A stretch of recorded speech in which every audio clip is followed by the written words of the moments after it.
tenemos el orgullo de tener a nuestro siguiente ponente, que nos presenta el protocolo es el doctor Carlos Gómez Partida, que como formación cuenta con una licenciatura en Medicina General por la Universidad Autónoma de Nayarit. Es médico internista egresado del Centro Nacional del Occidente. Es especialista en medicina del enfermo en estado crítico, egresado del Hospital Clínico de Antonio Carlos, certificado por ambos conceptos. Y actualmente es médico adscrito a la unidad de terapia intensiva del Hospital Clínico de Antonio Carlos. Le damos los beneficios.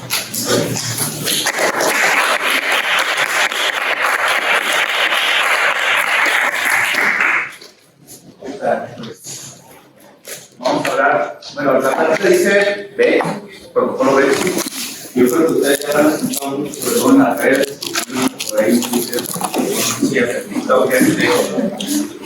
quisiera pedirles a los que están hasta atrás, que como tengo muchas cámaras, probablemente no alcancen a ver, entonces si se pueden recorrer para adelante mejor. Y eso nos va a servir porque sí hay mucha información. Hablar del protocolo en sí, pues la verdad es que es como quisieron reinventar la rueda. Es mi consideración.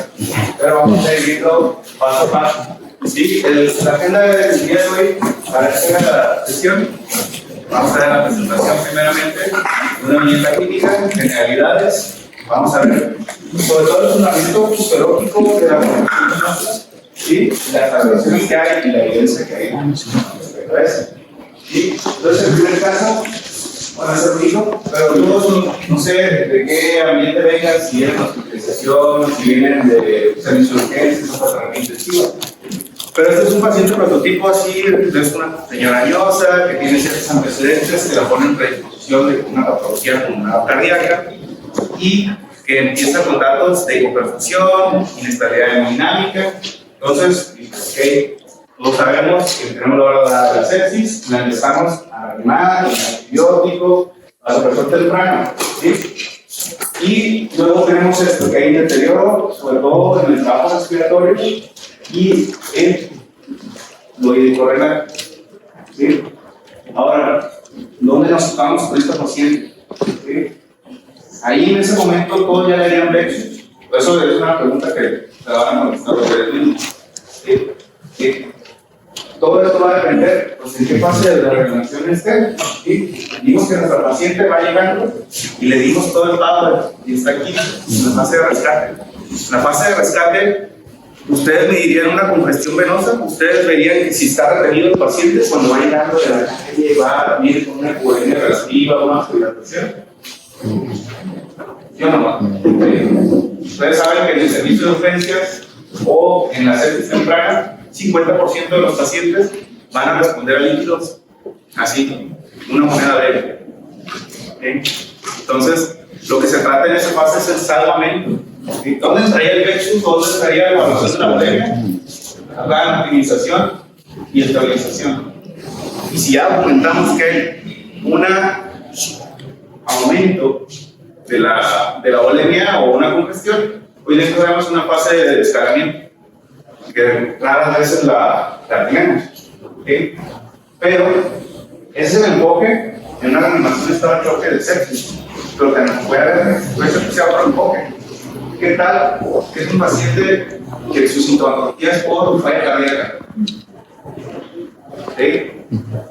Estos arquetipos que tenemos de la falla cardíaca, donde tenemos el paciente que está seco, frío, húmedo, frío, caliente, ¿sí? Todo eso va a depender principalmente de su gasto cardíaco y la congestión, ¿sí? Ahí es donde entra.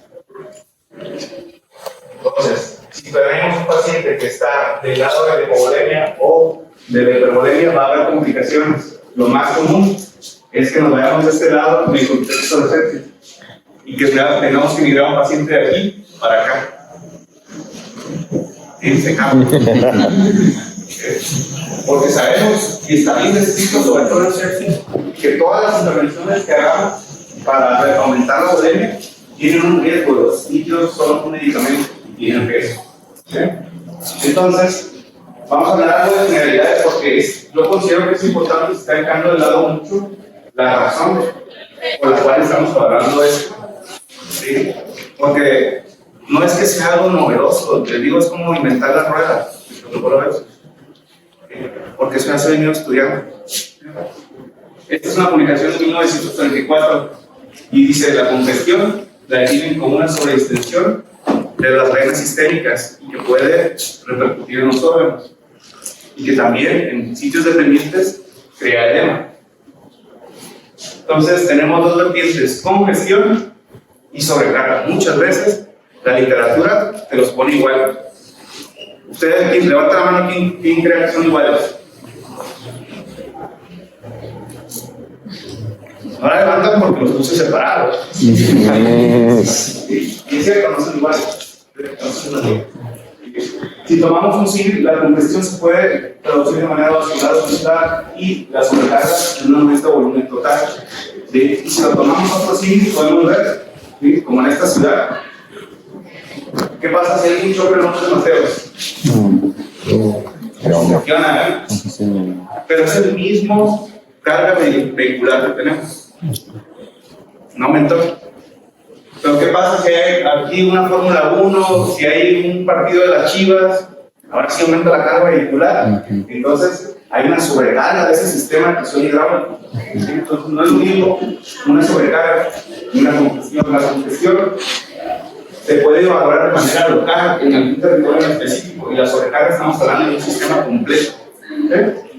Entonces, vamos a ver que la congestión se puede manifestar en zonas muy específicas. ¿Sí? Hablando del pulmón, la presión capilar, tercer espacio, presiones dentro de cavidades y también en los tejidos periféricos por la extravasación. ¿Quién sabe vamos aquí? Estamos congestivos. Eliminando la guardia. Hay una congestión de libro sólido. Pero ¿de dónde sale eso? ¿Cómo la evalúan? La verdad es que hay muchas formas. No todo puede ser ultrasonido, no todos lados tienen ultrasonido. ¿Sí? Entonces tú puedes tener desde una evaluación química, rayos X, hasta ultrasonido de pulmón, pero no es lo mismo evaluar un ultrasonido de pulmón, que te habla más que nada de una sobrecarga de la presión venocapilar a nivel alveolar, a unos derrames del otro lado, a tener fobia unificación. Entonces tienes que ubicar dónde está tu congestión, qué es lo que te está condicionando. ¿Sí? Todas van a tener tipos. Ojalá todos tuviéramos esto. Es más fácil. ¿Sí lo identifican? Esa es la manera de detección de uno de los dos. ¿Estás bien? Ojalá todos tuviéramos esto, que es la determinación de volumen vascular total. ¿Sí? Albúmina marcada con tecnesis. Y con muestras secuenciales podemos ver cuánto es el volumen sanguíneo total en ese momento. ¿Sí? Porque nos enseñaron, no, pues el volumen sanguíneo es un gasto cardíaco, no necesariamente. El gasto cardíaco es una medida que te está dando entre los puntos de la termodilución, ¿sí?, en el sistema arterial, en el sistema venoso, pero no te dice cuánto volumen tiene en la sangre. ¿Sí? Y aquí quieres ver el porcentaje de agua que tienes extravascularmente. Puedes entrar técnicas como el ELVI o la vibración.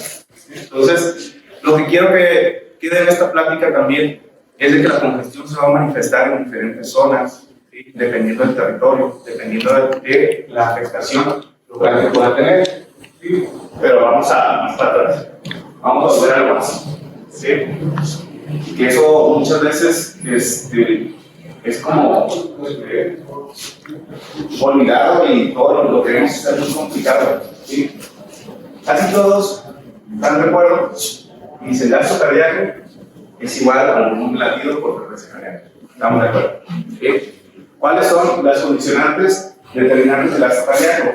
En esta imagen, la publicación de Yamamizan le dice: este señor es el ventrículo, la fuerza con la que pedalea es el isotropismo, la contractilidad, la recarga es la guiada que tiene el impulso, aire, la descarga, lo que se afecta a eso puede ser baches, puede ser topes, puede ser una subida, es lo que se opone a la contractilidad. ¿Sí?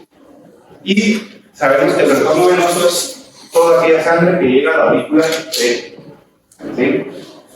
¿Cuáles son las determinantes? ¿Sí? Pues un poquito más de ¿verdad? Spider-Man es la resistencia venosa con sus telarañas. Y el tren es la presión media y llenado sistémico. ¿Sí? ¿Qué es eso? La presión media y llenado sistémico es un concepto que había estado olvidando, pero se está destacando cada vez, ¿no? ¿Sí?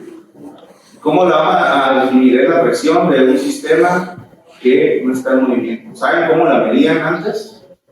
Inclusive paro cardíaco. Y con una línea arterial veían que la presión se iba homogenizando. Yo les digo mis rotatorios, no sé, veo algunos cuando son pacientes que hacen paro y que tienen línea arterial, pasa algo muy curioso. Inmediatamente después del paro, obviamente, cae la presión. Pero fíjense hasta cuándo cae la presión. En teoría es una presión media y llenado sistémico. Cuando tú quitas el componente del estrés cardíaco, solo te queda el volumen y el tono vascular. Ahí ya se equilibraron todas las presiones. Entonces, si tú quitas el líquido o la sangre que genera esa presión hasta llegar a cero, es lo que le estás quitando, es el volumen estresado. Es el que contribuye en el gasto cardíaco. Quiere decir que todo lo que se quedó ahí, que no genera presión, es lo que está de receptor. Es lo que se hace. Entonces, todos ya tenemos muy masticado, ya somos unos expertos, ya con nuestras orquestas ya aprendieron de respuesta a volumen. Y vemos que el término correcto es el doctor de respuesta carga. ¿Sí? Porque no necesariamente tienes que incluir volumen para actuar o para predecir. ¿Sí? Entonces tenemos este lado de la prueba de Frank Starling, que la verdad es que este es un modelo didáctico. La prueba de Frank Starling se describió en un sistema abierto. Y al resto lo abría y ahí cambiaba la presión ahí en el flujo. Pero lo correcto sería un modelo de núcleo. Esto se usa, además, porque otro determinante, que es el retorno venoso. En estado estacionario, lo que llega a la aurícula derecha tendría que salir del ventrículo izquierdo. Quiere decir que ahí tenemos un equilibrio entre el retorno venoso y el retorno venoso que va a estar condicionado por qué? La diferencia entre la presión de la aurícula derecha, ¿sí? Que muchos dicen que es un surrogado del trabajo del ventrículo derecho y como está soplolito, y la presión media y llenado sistémico. Tiene que haber ese delta para que haya un movimiento de sangre. Tiene que haber una diferencia de presión de la presión media y llenado sistémico a la aurícula derecha para que haya movimiento. Eso es muy, muy importante. ¿Sí? Y tenemos que esta interacción puede verse a diferentes puntos. Tú aumentas, disminuye la contractilidad y tú aumentas o disminuye la presión de llenado sistémico. Entonces, no todas las veces vamos a tener que ser proporcionales. ¿Por qué? Porque es un sistema complejo. Se va a realizar cambios de vascularidad, cambios de posición, obstrucción. Entonces, vamos a ver que muchas de esas patologías lo que van a traducir es un aumento de la presión. Y todo esto va a traducir ya de manera clínica a diferentes manifestaciones en los órganos dependiendo de la confianza que vayan a tener. Si estamos hablando de riñón, pues va a haber una falla. ¿Sí?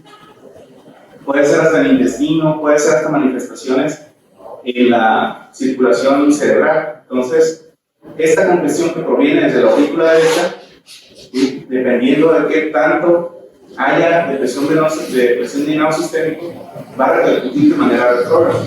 ¿Sí? Aquí lo podemos ver. Es bien sabido. Entre más PVC tengas, mayor resultado adverso. De hecho, por cada milímetro de mercurio que aumenta la PVC, se aumenta el riesgo de lesión renal aguda, 1.38 su hora.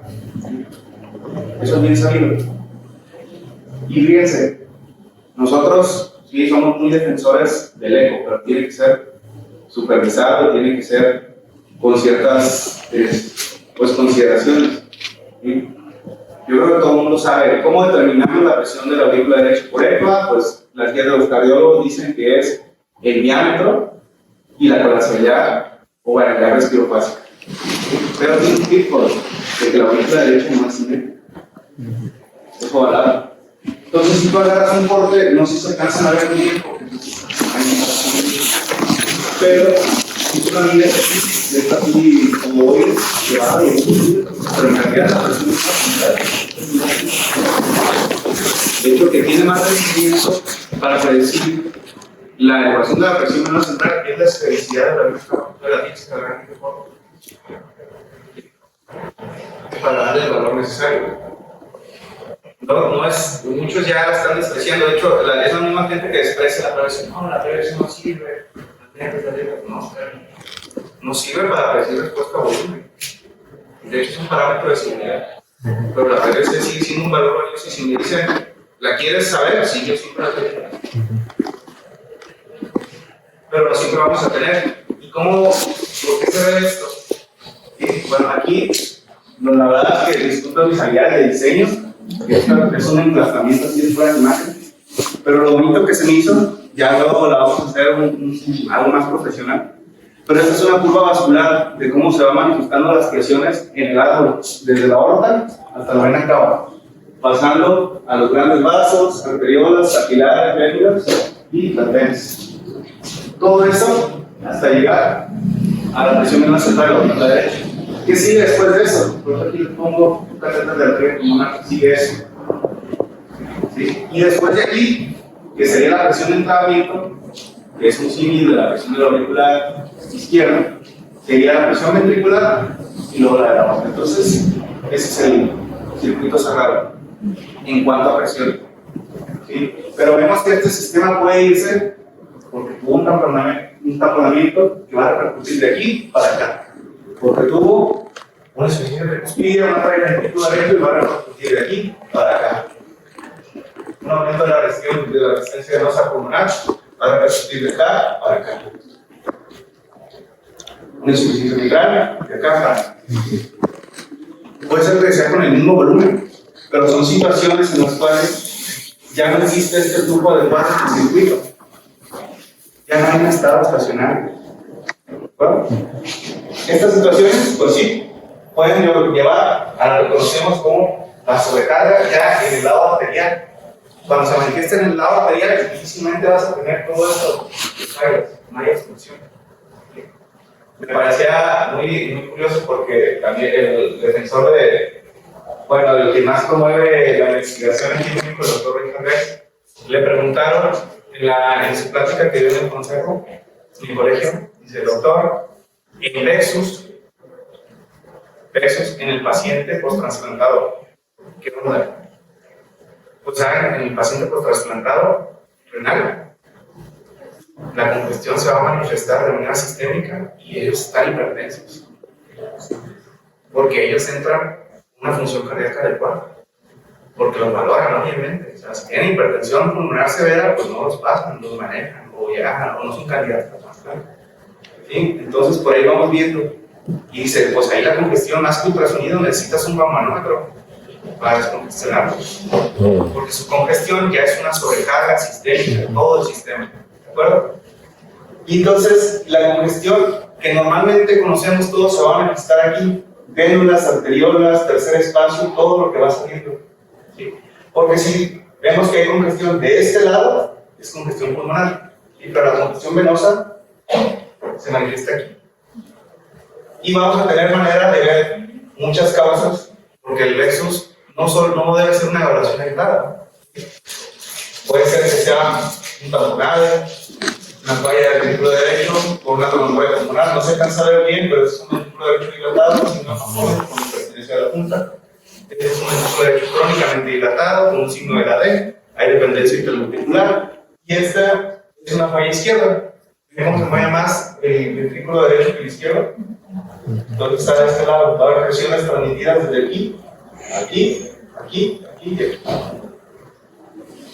Igual, con los cambios de posición, ¿sí? Sabemos que tenemos reservorio venoso en las piernas y circulación plática. Entonces, ¿se va a considerar esta zona como congestión? No necesariamente. ¿Sí? ¿Por qué? Porque ese volumen sanguíneo no genera presión. O la presión que genera no es suficiente para que haya extravasación. De manera más así didáctica, podemos ver aquí la curva en cuanto a las venas aumenta su volumen y va a llegar un momento donde va a aumentar su presión. Pero va a llegar un momento donde va a aumentar tanto la presión, pero el volumen ya no. Entonces, la vena ya no es capaz de albergar sangre sin que modifique su presión. ¿Y de dónde va a venir la presión?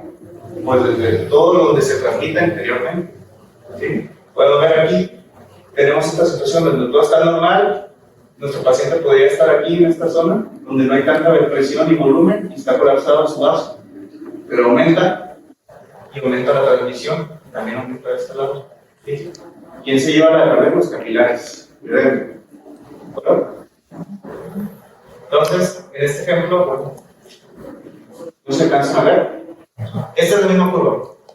De manera normal, hay algo que se llama presión transcapilar o presión transcapilar, y podemos ver que es la presión de los capilares tiene que ser mayor a la presión venosa central para que haya un flujo, ¿sí? Para promover el retorno venoso. ¿Qué pasa si se eleva la presión de la aurícula derecha, la presión de la cava? Vean esta línea. Debería estar así para que haya un flujo adecuado y no genere presiones altas. Pero aumenta la presión acá y disminuye. ¿Sí? Aquí es donde la presión venosa y la presión media y llenado sistémico puede interactuar. ¿Y por qué es importante? Porque por ahí es donde hacemos nuestra intervención de aumentar la precarga. Ese es el fundamento de los pacientes que responden a solución intravenosa. Tú lo que esperas es que al aumentar su presión media y llenado sistémico, aumente sobre todo venoso, ¿sí? Y aumente su precarga del lado izquierdo y aumente su volumen latido. ¿Sí? Pero ¿qué pasa si tienes así una elevación? Ya no hay una muy buena transmisión del flujo. ¿Sí? Eso es muy importante. Tiene que haber una diferencia de presiones para que haya flujo en todo. Y esto es física básica. Y aquí es donde entran las propiedades de los sistemas arteriales y venosos. Sabemos que el sistema arterial es más rígido, tiene una mayor resistencia, tiene una menor sensibilidad, tiene poco volumen. En cambio, el sistema venoso, pues te va a albergar el 60% de todo el volumen sanguíneo, o hasta más. ¿Sí? Entonces, ese es el fundamento. Pues ahora vamos a ver con la evaluación de Doppler cómo se traduce todo. ¿Sí? Esta es la onda de presión de llenado de la aurícula derecha. Vemos las ondas A, que es de la contracción auricular, S sístole, D diástole. ¿Sí? Vemos que a medida que se va llenando la presión de ese lado, ya no hay tanto llenado que esto. ¿Por qué? Porque está con sobrecarga de una aurícula y entonces vean cómo va la sístole a aumentar, porque ya no hay transmisión, ya no hay flujo. ¿Sí? Esto es lo que normalmente conocemos, pero no se alcanza a ver para son ondas A de cañón. El pulso venoso, eso es lo más básico. Si ustedes ven que tiene un paciente incomunicado, ponen lo que tiene una PVC arriba de 12, 15 si quieren. Y probablemente tenga ahí también un trastorno del ritmo y un bloqueo, pero esto es igual de válido. De hecho, sí, la PVC es sí, y hay quien la toma midiéndola de la escotadura externa con una red. Sí, esa es la manera. Entonces, es un fundamento que nada más lo ponemos de manera más fácil en el eco, la verdad. Sí. Y también más objetivo, obviamente. ¿Sí? Porque tenemos aquí que la congestión venosa, de manera tradicional, la evaluamos por el Doppler de la vena jugular, el Doppler de la hepática, y a veces pensaban ahí que les estuviera hallado el grupo de bacteria de la vena porta. También esta congestión se lleva a órganos más distales como el riñón. ¿Sí? ¿Qué es lo curioso? Que el riñón tiene una particularidad, ya sabemos que es un órgano encapsulado. ¿Sí? Al aumentar esta resistencia al drenaje venoso, va a comprometer la circulación arterial. Entonces, estamos que tiene un drenaje adecuado, sí están familiarizados, pero con la mayoría con los trazos del Doppler espectral, donde vemos que todo lo que se aleja de esta línea se considera que es el tipo venoso y vemos que es un flujo constante. A medida que va aumentando la presión, ¿sí? O va disminuyendo el drenaje ese venoso, vamos a ver que los ciclos de sístole, ¿sí? Hasta que se va aumentando cada vez más, hasta que ya nada más el flujo en diástole. Y vemos cómo de estar bonita un poquito la curva suave empieza a ser más pronunciada el poquito de la bacteria. Pero ¿qué pasa con la circulación portal? Lo bonito de la circulación portal es que es un reservorio también de sangre, y es que la arquitectura de los sinusoides va a hacer que haya una gran distensibilidad y va a hacer que se amortigue toda la onda de cañón que podemos ver aquí, no la va a ver acá de manera normal. ¿Por qué? Porque pasa algo como esto. Hay una transmisión, dependiendo qué tan lleno estén las bolsitas, va a ser qué tan alto va a llegar este mono. ¿Sí? O también dependiendo qué tan fuerte le pegue de acá, va a ser qué tan alto llegue. Es el fundamento normal de cómo funcionaría la transmisión de la presión a través de la vena porta. ¿Sí? Y en el Doppler, pues como lo veríamos, así, de manera normal es un tubo continuo. Vemos que a medida que va aumentando la presión, el ciclo cardíaco, sobre todo la onda como la sístole ventricular, se va a manifestar con la pulsatilidad de la vena porta.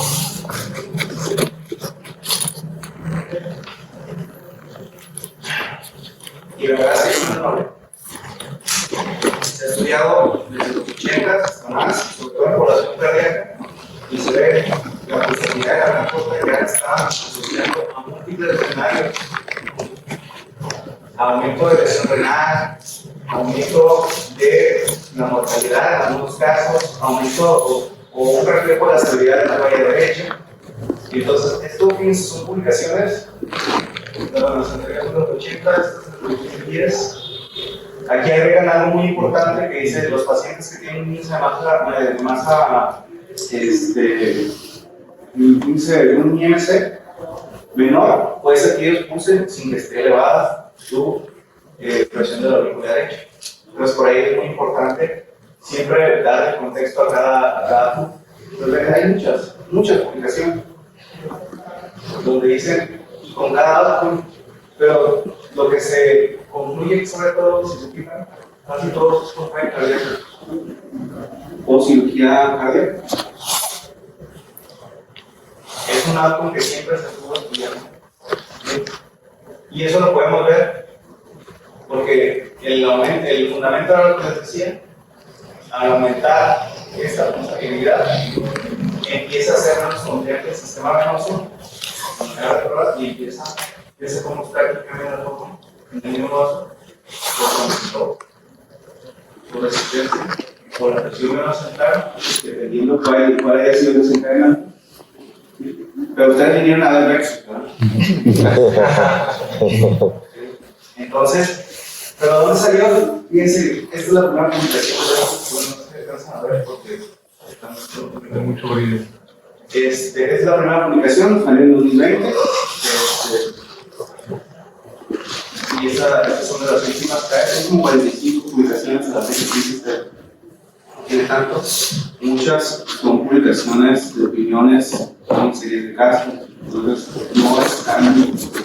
Tiene mucha difusión, eso sí, en redes, pero tiene una evidencia por limitada a comparación de lo que ya está escrito.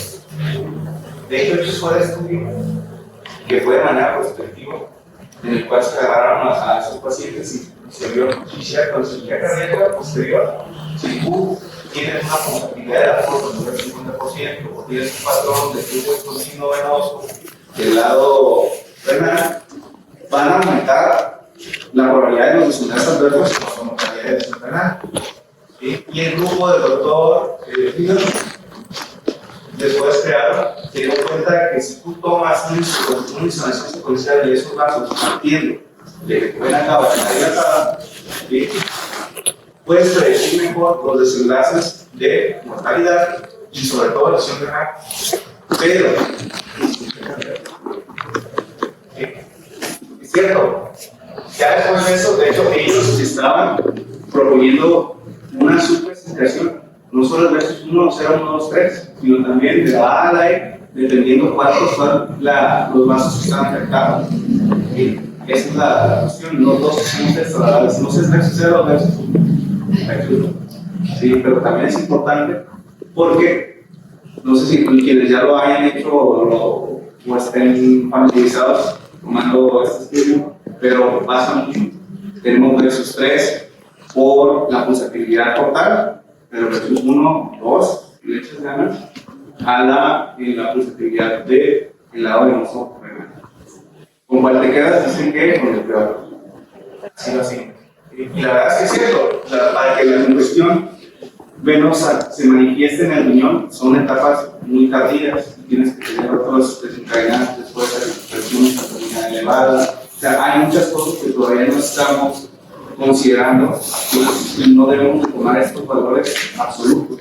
¿Sí? O sea, yo les digo, está bien que hacer, pero también vean su balance. También hagan un eco de pulmón, también vean que no tenga disfunciones históricas. Entonces, además han salido más estudios y se ha replicado. ¿Sí? En este, básicamente te encontré sus 3. Independientemente si mides la vena cava por polarizabilidad en el eje largo, tienes un versus 3 o tienes una pulsatividad portal y renal alta, mínimo tiene tu paciente 14 PBC. Y sabemos que la PBC alta tiene muchas consecuencias negativas. Entonces, te digo, no es más que nada reinventar la rueda. Aquí, este estudio sí me gustó, es más fisiológico.